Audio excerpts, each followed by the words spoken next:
देखो आज साउंड चलेगा सी के, आवाज आएगी किसकी, अक की आवाज आएगी। तो लास्ट में या बीच में कहीं भी हो सी के, तो इसका बनेगा अक या कर। ठीक है, तो अब बोल के बताएगी बंसी का।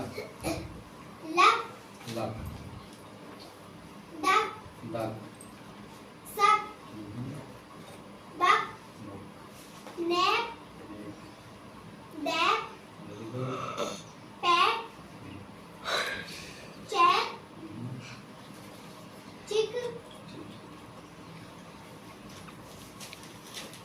Break, brick, B R I, bree, brick, हाँ,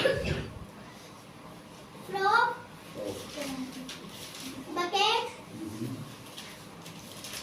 ticket, pocket, jacket, locket, rocket, locket, shake, bag, rack, thick,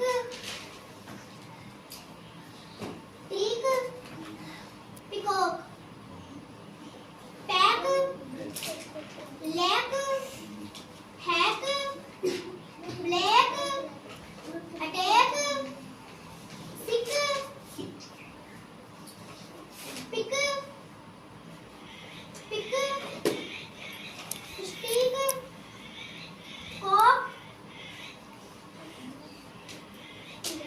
flock.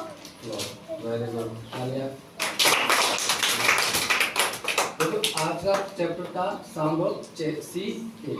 ठीक है, अपन कौन सा पढ़ लिया अब? देखो कल पढ़ा था अपन ने सी एच, फिर एस एच, फिर टी एच, और आज पढ़ा अपन ने सी के। तो देखो ये सबको बोलना आना चाहिए।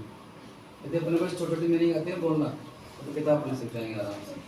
ठीक है।